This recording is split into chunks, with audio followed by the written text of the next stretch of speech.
और स्टूडेंट आज का हमारा टॉपिक है जी नेफ्रॉन।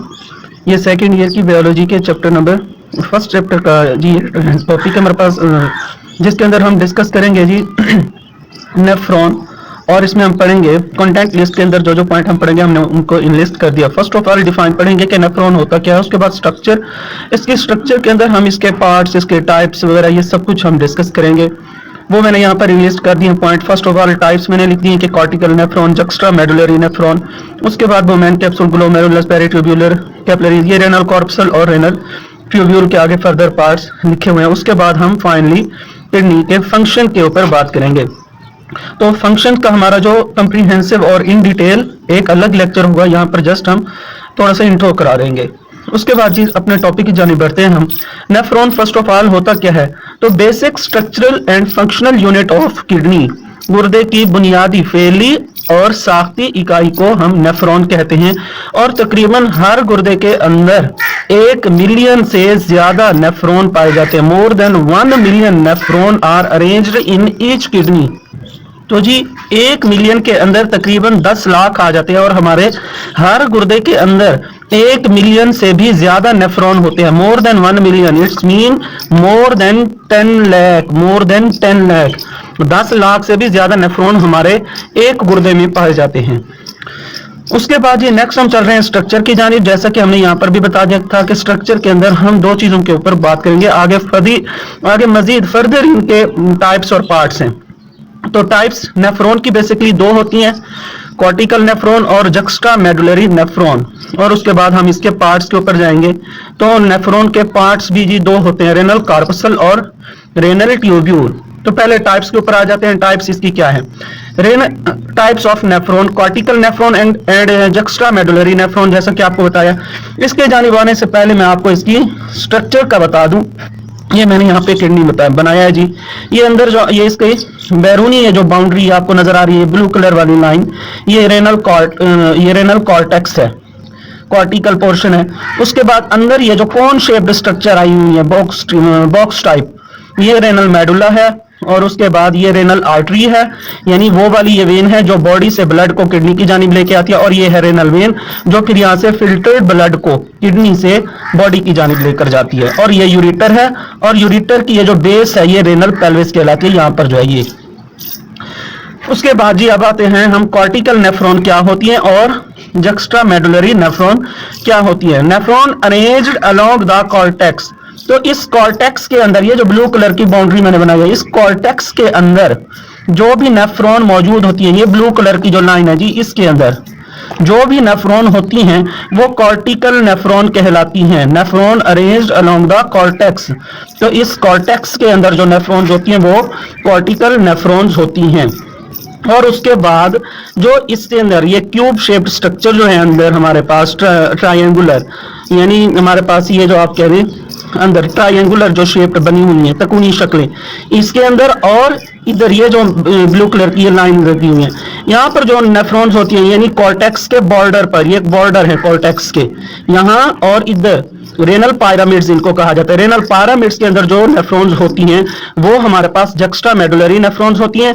और यहाँ पर हमारे पास ये इधर आएगा सिर्फ हमारे पास ये कॉर्टेक्स। तो कॉर्टेक्स के अंदर जो नेफ्रॉन्स होती हैं वो कॉर्टिकल नेफ्रॉन्स, और जो हमारे पास रेनल पायरामिड्स या फिर along the border of cortex, cortex का बॉर्डर रेनल पायरामिड्स, ये वाला पूरा जो पोर्शन है जी ये रेनल मेडुला है अंदर वाला, और ये जो बाहर वाला है ये हमारे पास कॉर्टेक्स है, ये कॉर्टेक्स है। और ये अंदर वाला पोर्शन जितना भी है ये रेनल मेडुला है। रेनल का वर्ड बेसिकली किडनी के लिए यूज होता है।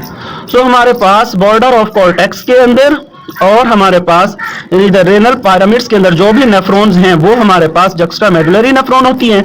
और उसके बाद जो हमारे पास कॉर्टेक्स के अंदर मैं फिर बता रहा हूँ, ये वाली जो ब्लू कलर की लाइन मैंने बनाई है, ये बाहर वाली बाउंड्री, ये हमारे पास कॉर्टेक्स है। और कॉर्टेक्स के अंदर जो नेफ्रॉन्स होती हैं वो कॉर्टिकल नेफ्रॉन्स कहलाती हैं। उसके बाद नेक्स्ट मजीद इनके जो पॉइंट्स हैं जी वो ये हैं हमारे पास कि हमारी किडनी के अंदर दोनों किडनीज में हर एक में तकरीबन 70 से 80% जो होती है नेफ्रॉन्स वो हमारे पास कॉर्टिकल नेफ्रॉन्स होती हैं, और 20 से 30% जो है वो हमारे पास जक्स्ट्रा मेडुलरी नेफ्रॉन्स होती हैं। नेक्स्ट पॉइंट हमारे पास है cortical nephrons have short loop of Henley. Cortical nephrons का लूप ऑफ हेनले बहुत छोटा सा होता है, शॉर्ट होता है, इतना बड़ा नहीं होता है, जबकि जक्स्ट्रामेडुलरी नेफ्रॉन्स का लूप ऑफ हेनले लॉन्ग होता है, बड़ा होता है। उसके बाद कॉर्टिकल नेफ्रॉन्स अब्सेंस ऑफ वैसा रेक्टा, इनके अंदर वैसा रेक्टा नहीं होता। वैसा रेक्टा आपको बताया जी, वैसा रेक्टा हमारे पास ये नेटवर्क ऑफ ट्यूब्स होता है और ये लूप ऑफ हेनले देख रहे हैं आप इस तरह से दोनों किडनी के अंदर, ये नेफ्रॉन्स के अंदर, किडनी में नेफ्रॉन्स के अंदर ये लूप ऑफ हेनले होता है इस तरह का यू शेप्ड स्ट्रक्चर। तो ये जी यू शेप्ड स्ट्रक्चर जो है ये लूप ऑफ हेनले है। और इस लूप ऑफ हेनले के ऊपर फिर ये मजीद एक नेटवर्क ऑफ कैपिलरीज होता है जिसने इसको इस तरह से इसको घेर रखा होता है, पूरे के पूरे लूप ऑफ हेनले को, इस यू शेप्ड स्ट्रक्चर को जिस नेटवर्क ऑफ कैपिलरीज ने घेर रखा होता है, इस नेटवर्क ऑफ कैपिलरीज को हम कहते हैं वैसा रेक्टा। तो इसका तो जी उसने पहले ही बताया कि ये लूप ऑफ हेनले जो है बहुत शॉर्ट होता है, यानी इतना बड़ा नहीं होता। आप यूं कह सकते हैं कि बस इतना ही होता है, तकरीबन इतना बड़ा इसका लूप ऑफ हेनले होता ही नहीं है। सो इसके अंदर जो है हमारे पास वैसा रेक्टा, ये वाली जो नेटवर्क ऑफ कैपिलरीज बनाया है ये वाला नहीं होता, इसके अंदर वैसा रेक्टा अब्सेंट होता है, वैसा रेक्टा अब्सेंट होता है जी हमारे पास कॉर्टिकल नेफ्रॉन के अंदर, जबकि हमारे पास जक्स्ट्रामेडुलरी नेफ्रॉन के अंदर वैसा रेक्टा प्रेजेंट होता है। उसके बाद हमारे पास मेन फंक्शन के ऊपर हम आ जाते हैं कि कॉर्टिकल नेफ्रॉन्स का मेन फंक्शन क्या होता है और जक्स्ट्रामेडुलरी नेफ्रॉन्स का मेन फंक्शन क्या होता है। कॉर्टिकल नेफ्रॉन का मेन फंक्शन जी फॉर्मेशन ऑफ डाइल्यूट यूराइन, यानी ऐसा यूराइन जिसके अंदर सोल्यूट्स कम होते हैं और वाटर जो होता है वो ज्यादा होता है, जबकि हमारे पास जो जक्स्ट्रामेडुलरी नेफ्रॉन्स होते हैं इनका फंक्शन होता है फॉर्मेशन ऑफ कंसंट्रेटेड यूराइन, यानी ऐसा सोल्यूट जिसमें सोल्यूट्स ज्यादा, यानी हमारे पास साल्ट्स और दूसरे एक्सक्रीटरी प्रोडक्ट्स जो होते हैं वो ज्यादा होते हैं और वाटर जो होता है वो कम होता है। तो हम चलते हैं जी जक्स्ट्रामेडुलरी नेफ्रॉन की स्ट्रक्चर की जानिब। तो आज जो हम जिसके ऊपर बात कर रहे हैं वो जक्स्ट्रामेडुलरी नेफ्रॉन है, और जो आपके हमारे सिलेबस के अंदर सेकंड ईयर की हमारे पास बायोलॉजी के अंदर भी हमें जिसकी डायग्राम दी गई है वो भी जक्स्ट्रामेडुलरी नेफ्रॉन की ही है, उसके अंदर कॉर्टिकल नेफ्रॉन की नहीं दी गई। बेसिकली हम जो स्ट्रक्चर स्टडी करते हैं वो जक्स्ट्रामेडुलरी नेफ्रॉन होता है। तो जक्स्ट्रामेडुलरी नेफ्रॉन देखें जी मैंने यहाँ पर बनाया है, और उसके बाद हम वन बाय वन इसकी स्ट्रक्चर को डिस्कस करते हैं। पहले जी हमने पढ़ा है जी पार्ट्स, आपको दोबारा कॉन्टेंट लिस्ट के ऊपर ले जाता हूं मैं। देखें जी यहाँ पर हमने फर्स्ट ऑफ ऑल डिफाइन, उसके बाद स्ट्रक्चर में इसकी टाइप्स को डिस्कस किया था। टाइप्स हमने दो की थी, कॉर्टिकल नेफ्रॉन और जक्स्ट्रामेडुलरी नेफ्रॉन। कॉर्टिकल नेफ्रॉन और इन दोनों के दरमियान में डिफरेंस हमने पढ़ा, जक्स्ट्रा के दरमियान। ये हमारा डिफरेंस कंप्लीट हो गया। उसके बाद नेक्स्ट पॉइंट है हमारे पास इसके पार्ट्स, यानी पार्ट्स ऑफ नेफ्रॉन के ऊपर अब हम चले जा रहे हैं। और इसके पार्ट्स के अंदर हम जी पढ़ेंगे बोमेन कैप्सूल, ग्लोमेरुलस। बेसिकली इसके दो पार्ट्स होते हैं, तो इसको टॉपिक के इधर ही डिस्क्राइब करते हैं। तो देखें जी नेफ्रॉन के बेसिक दो पार्ट्स होते हैं, एक होता है रेनल कार्पसल और एक होता है renal tubule. Renal corpuscle not tubular, यानी ये ट्यूब्यूलर हिस्सा ट्यूब्स की फॉर्म में नहीं होता, जबकि रेनल ट्यूब्यूल ट्यूब की फॉर्म में होता है, ये ट्यूब्यूलर पार्ट है। रेनल कार्पसल आगे फर्दर टू पार्ट्स के अंदर सब डिवाइडेड होता है, डिवाइडेड इनटू टू पार्ट्स, जबकि रेनल ट्यूब्यूल जो होता है ये तीन पार्ट्स के अंदर डिवाइडेड होता है। रेनल कार्पसल के दो पार्ट्स हमारे पास ग्लोमेरुलस और बोमेन कैप्सूल है। और ग्लोमेरुलस हमारे पास क्या होता है, बोमेन कैप्सूल क्या होता है। तो देखिए जी बोमेन कैप्सूल हमारे पास एक प्याला नुमा स्ट्रक्चर होती है। Bowman capsule is a cup shaped structure while glomerulus is a network of capillaries. ये हमारे पास ब्लड कैपिलरीज का नेटवर्क होता है, जाल होता है, जो कि हमारे पास ग्लोमेरुलस के अंदर इनक्लोज्ड होता है। इस तरह से हमारे पास देखिए जी जैसा कि ये एक किस्म का प्याला होता है, प्याला। इस तरह से ये जो प्याला ये हमारे पास बोमेन कैप्सूल है, जबकि इसके अंदर जैसे कि आप ले लें एक प्याला ले रहे हैं और उसके अंदर फालूदा डाल लें, कैंची फालूदा जैसे कि मिलता है अक्सर गर्मियों के मौसम में, उसके अंदर फालूदा डाल लें तो वो आपको जबरदस्त एग्जांपल के तौर पर भी नजर आएगा। जिस तरह से प्याले के अंदर फालूदा पड़ा होता है, बिल्कुल इसी तरह से वो जो फालूदा होता है वो ब्लड कैपिलरीज की मिसाल में आता है, और जो बाहर से प्याला जिसने उसको इनक्लोज किया होता है वो हमारे पास बोमेन कैप्सूल होता है। तो ये हमारे पास ही इस तरह से ये हमारे पास एफरेंट आर्टीरियोल है और ये इफरेंट आर्टीरियोल है। ये हमारे पास नेटवर्क ऑफ ब्लड कैपिलरीज यानी ग्लोमेरुलस है, और ये एफरेंट आर्टीरियोल और ये हमारे पास इफरेंट आर्टीरियोल। इसके ऊपर भी हम मजीद बात करते हैं। एफरेंट और इफरेंट आर्टीरियोल्स क्या होते हैं जी। Glomerulus is a network of blood capillaries enclosed in the Bowman capsule. ये नेटवर्क ऑफ ब्लड कैपिलरीज होता है। देखें जी, ये बाहर से मैंने वुमेन कैप्सूल बनाया और इसके अंदर ये, जैसा कि यहाँ पर भी आपको शो किया था, ये नेटवर्क ऑफ ब्लड कैपिलरीज इसके अंदर इनक्लोज्ड है, बंद है, बाउंडेड है। ये हमारे पास ग्लोमेरुलस है। और उसके बाद ये हमारे पास जी एफरेंट आर्टीरियोल है और इसके बाद ये दूसरी बाहर से ब्लड कैपिलरी निकली है, ये इफरेंट आर्टीरियोल है। अब एफरेंट आर्टीरियोल क्या होते हैं और इफरेंट आर्टीरियोल क्या होते हैं। एफरेंट आर्टीरियोल्स हमारे पास ऐसी ब्लड वेसल्स होती हैं जो हमारे पास ब्लड को किडनी के अंदर ब्लड को ग्लोमेरुलस में लेके आती हैं। और इफरेंट आर्टीरियोल्स वो होती हैं जो आफ्टर फिल्ट्रेशन ब्लड को ग्लोमेरुलस से, यानी ग्लोमेरुलस के जरिए इधर वुमेन कैप्सूल से बाहर लेकर बॉडी की तरफ लेके जाती हैं। तो ये हमारे पास बॉडी से carry blood from body to kidney, body से ब्लड को किडनी की तरफ लेके आती हैं। और ये हमारे पास क्या करती हैं, carry blood away from kidney, तो ये किडनी से ब्लड को बाहर लेकर जाती हैं बॉडी की तरफ। ये तो एफरेंट और इफरेंट आर्टीरियोल्स का हमारे पास डिफरेंस हो गया। और यहाँ तक जो है हमारे पास रेनल कार्पसल का पोर्शन कंप्लीट हुआ कि ये हमारे पास ट्यूबुलर नहीं होता, फर्दर सब डिवाइडेड इनटू टू पार्ट्स हमारे पास कौन से हैं, वुमेन कैप्सूल और ग्लोमेरुलस। वुमेन कैप्सूल हमारे पास कप शेप्ड स्ट्रक्चर होती है, जबकि ग्लोमेरुलस हमारे पास नेटवर्क ऑफ ब्लड कैपिलरीज होता है जो कि इनक्लोज होता है वुमेन कैप्सूल के अंदर। अब चलते हैं रेनल ट्यूब्यूल की जानिब। रेनल ट्यूब्यूल का हमने बताया था जी, ये 3 पार्ट्स के अंदर सब डिवाइडेड होता है। फर्स्ट हमारे पास जो इसका पार्ट होता है वो होता है proximal convoluted tubule. Proximal tubule भी कर सकते हो, प्रॉक्सिमल कन्वोल्यूटेड ट्यूब्यूल। कन्वोल्यूटेड का मतलब होता है बलदार, तो पहली बलदार नाली।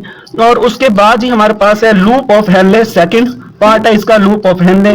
देखें जी, ये प्रॉक्सिमल कन्वोल्यूटेड ट्यूब्यूल मैंने यहाँ पर शो किया डायग्राम के अंदर। तो हमारे पास यहाँ तक जी ये जो हमारे पास पोर्शन था ना, ये फर्स्ट वाला, ये रेनल कार्पसल का था। इसके बाद ये आगे जितना भी है यहाँ तक कलेक्टिंग डक्ट से पहले तक ये सारा हमारे पास रेनल ट्यूब्यूल का पोर्शन है। तो रेनल ट्यूब्यूल के अंदर देखें जी, फर्स्ट जो पोर्शन है यानी रेनल कार्पसल के बाद जो फर्स्ट वाला पोर्शन है, ये हमारे पास प्रॉक्सिमल कन्वोल्यूटेड ट्यूब्यूल यहाँ तक। उसके बाद चलते हैं सेकंड पोर्शन की जानिब। तो ये यू शेप्ड स्ट्रक्चर जो बनी हुई है, ये वाला पोर्शन, ये है हमारे पास लूप ऑफ हेनले। और थर्ड जो इसका पार्ट है लूप ऑफ हेनले के बाद ये वाला, ये हमारे पास डिस्टल कन्वोल्यूटेड ट्यूब्यूल या डिस्टल ट्यूब्यूल भी कह सकते हैं इसको।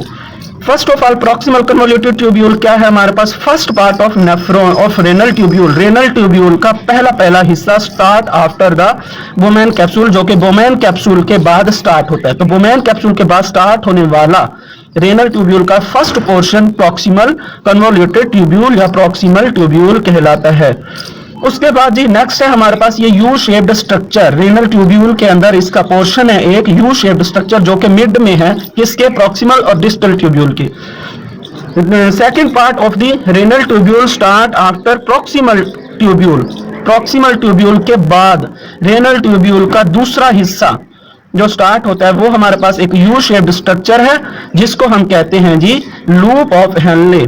Second part of the renal tubule start after proximal tubule, U shaped structure. ये हमारे पास क्या है, यू शेप्ड स्ट्रक्चर। ये मोस्ट इंपॉर्टेंट पॉइंट है और बार दफा एमसीक्यूज में भी पूछ लेता है कि रेनल ट्यूब्यूल के अंदर जो यू शेप्ड स्ट्रक्चर क्या कहलाती है, लूप ऑफ हेनले होती है। शॉर्ट क्वेश्चन में भी आ जाता है डिफाइन के तौर पर, याद रखें जी। ये हमारे पास यू शेप्ड स्ट्रक्चर इसका मेन पॉइंट है इसके अंदर। उसके बाद हमारे पास नेक्स्ट आ रहा है हमारे पास डिस्टल कन्वोल्यूटेड ट्यूब्यूल या डिस्टल ट्यूब्यूल का नाम भी इसको अकेले दे सकते हैं। तो डिस्टल ट्यूब्यूल हमारे पास क्या है जी, डिस्टल ट्यूब्यूल ये थर्ड ट्यूब्यूलर कन्वोल्यूटेड पार्ट, ये हमारे पास थर्ड ट्यूब्यूलर कन्वोल्यूटेड पार्ट होता है। यानी रेनल ट्यूब्यूल का हमारे पास तीसरा ये हिस्सा होता है, तीसरी ये बलदार नाली होती है रेनल ट्यूब्यूल की। कैसे जी, देखें यहाँ पे ये डायग्राम हमारे सामने पड़ी हुई है। तो ये हमारे पास तीसरी बलदार नाली, ये वाला जो पोर्शन है जी बताया था, फर्स्ट हमारे पास proximal, second loop of Henle और थर्ड हमारे पास है distal tubule. Third tubular convoluted part होता है रेनल ट्यूब्यूल का, start after loop of Henle, जो कि लूप ऑफ हेनले के बाद आता है। And continues to the collecting duct, और कलेक्टिंग डक्ट तक ये चला जाता है।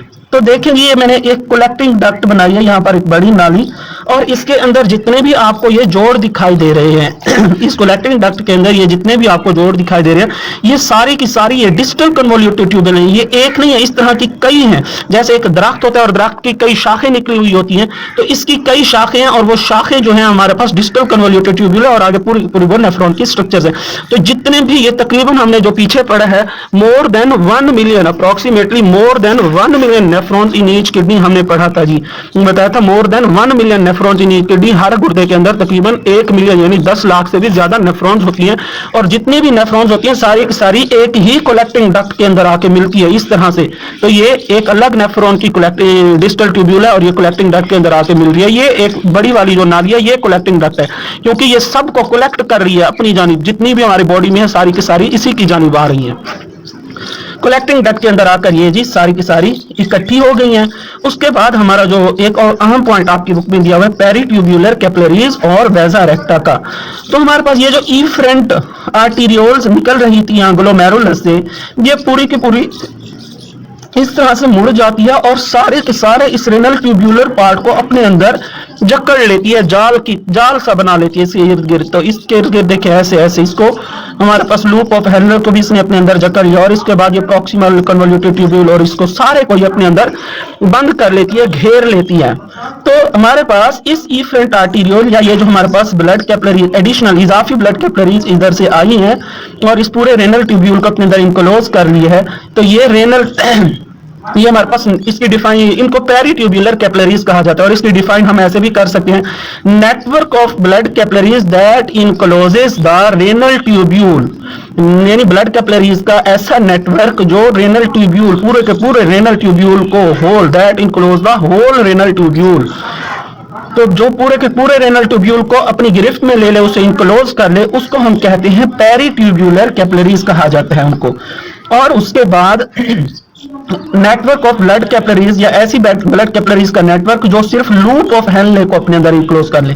तो हमारे पास इसका वो पोर्शन जिसने लूप ऑफ हेनले को अपने अंदर इनक्लोज किया है उसको हम कहेंगे जी वेजा रेक्टा, और पूरे की पूरी ये जिसने रेनल ट्यूब्यूल को अपने अंदर इनक्लोज किया हुआ है वो हमारे पास पेरीट्यूब्यूलर कैपिलरीज कहलाती हैं। तो देखें G network of additional blood capillaries which surround the loop of Henley, तो एडिशनल ब्लड कैपिलरीज का ऐसा नेटवर्क जिसने सिर्फ लूप ऑफ हेनले को अपने अंदर इनक्लोज किया हुआ है, इस यू शेप्ड स्ट्रक्चर को अपने अंदर सराउंड किया हुआ है, इसको घेरा हुआ है, तो ये हमारे पास वेजा रेक्टा कहलाती है। While network of blood capillaries which surround the renal tubule, ये प्रॉक्सिमल की, लूप ऑफ हेनले की या अकेला डिस्टल की बात नहीं हो रही है, एज अ होल पूरा का पूरा रेनल ट्यूब्यूल जिसने पूरे का पूरा रेनल ट्यूब्यूल को अपने अंदर सराउंड किया होता है, इसको घेरा हुआ होता है, तो उसको हम पेरीट्यूब्यूलर कैपिलरीज का नाम देते हैं।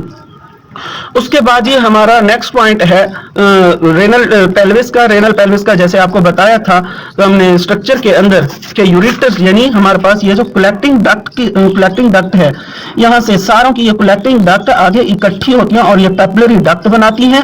पेपिलरी डक्ट हमारे पास कौन, यहाँ यानी पेपिलरी डक्ट, यहाँ पर ये जितनी भी सारों का ये जो मजमुआ है यहाँ पे पेपिलरी डक्ट होती है। पेपिलरी डक्ट के बाद यहाँ रेनल पेल्विस होती है, यानी हमारे पास यूरेटर का जो हमारे पास बेस ऑफ यूरेटर होती है रेनल पेल्विस, और उसके बाद आगे फर्दर यूरेटर आ जाती है, और यूरेटर जो है हमारे यानी हम इसी के जरिए हमारा जो यूराइन है बॉडी से बाहर की तरफ खारिज हो जाता है।